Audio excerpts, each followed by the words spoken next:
Assalamualaikum warahmatullahi wabarakatuh. Selamat pagi anak-anak. Sebelum kita mulai pembelajaran hari ini, kita berdoa terlebih dahulu.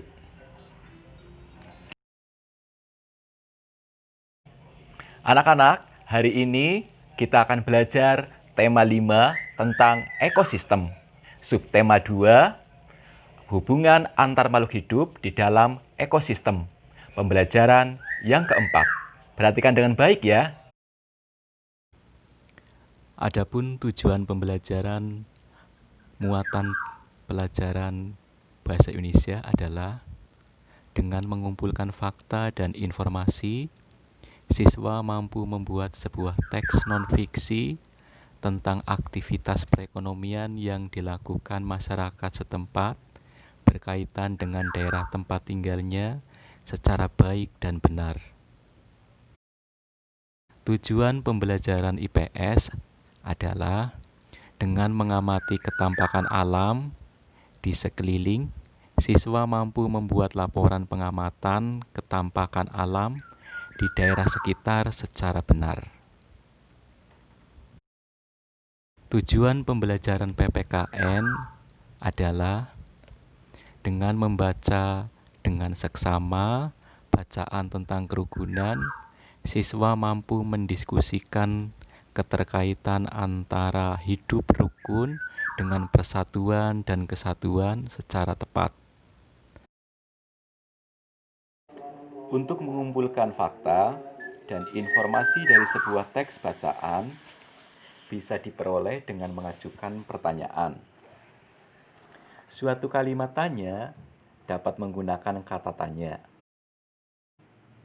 Kata tanya yang dapat digunakan dalam membuat pertanyaan adalah apa, siapa, di mana, kapan, mengapa, dan bagaimana. Kata tanya apa digunakan untuk menanyakan suatu hal atau masalah. Kata tanya di mana digunakan untuk menanyakan tempat. Kata tanya kapan digunakan untuk menanyakan waktu. Kata tanya mengapa digunakan untuk menanyakan alasan suatu hal. Kata tanya bagaimana digunakan untuk menanyakan keadaan, kejelasan suatu hal, dan proses jalannya suatu peristiwa. Selanjutnya, muatan pelajaran IPS. Kenampakan alam dan buatan di Indonesia. Kenampakan alam di Indonesia kaya akan sumber daya alam. Kekayaan tersebut tidak hanya tersimpan pada kenampakan alami, tetapi juga terdapat pada kenampakan buatan.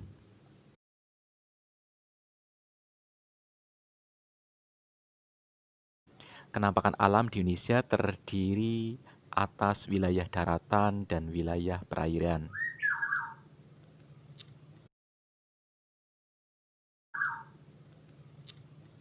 Dataran tinggi. Dataran tinggi merupakan wilayah dataran luas dan relatif datar dengan ketinggian 300 sampai 600 meter di atas permukaan laut. Dataran tinggi sering dijadikan tempat mendirikan villa atau rumah sebagai tempat istirahat karena memiliki udara sejuk dan pemandangan indah. Selain itu, dataran tinggi sering dijadikan sebagai lahan perkebunan dan tempat pariwisata. Selanjutnya gunung. Gunung merupakan wilayah yang memiliki ketinggian lebih dari 600 meter di atas permukaan laut. Gunung terdiri atas gunung aktif dan tidak aktif. Manfaat gunung adalah sebagai daerah tangkapan air hujan. Biasanya, daerah gunung dijadikan sebagai tempat wisata juga. Selanjutnya, dataran rendah.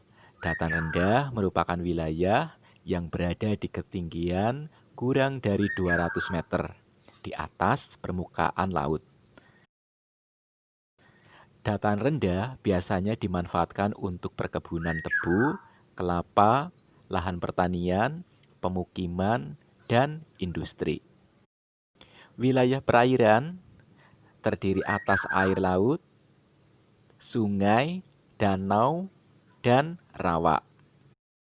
Selanjutnya, kenampakan buatan.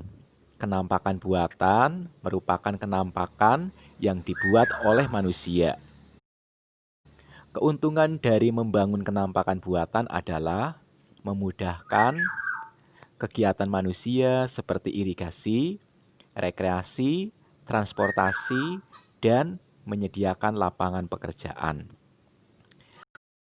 Antara lain waduk adalah sebuah tempat penampungan yang dibuat oleh manusia.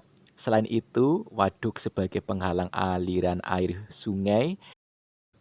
Dan selanjutnya, pelabuhan.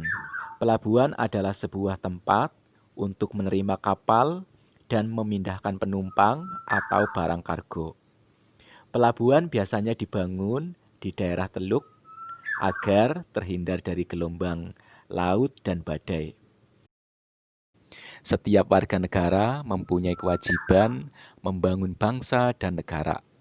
Membangun bangsa dan negara dapat diwujudkan dengan kebulatan tekad membina rasa nasionalisme. Nilai persatuan dapat diwujudkan dengan sikap menghargai keragaman yang ada di Indonesia. Keragaman dijadikan perekat persatuan dan kesatuan bangsa. Keragaman bukan alasan untuk bermusuhan, melainkan alasan untuk bersatu. Selain itu, nilai persatuan dapat diwujudkan melalui hidup bergotong royong dan cinta tanah air. Demikian pembelajaran hari ini. Semoga bermanfaat bagi kita semua. Sampai jumpa kembali di pembelajaran berikutnya. Assalamualaikum warahmatullahi wabarakatuh.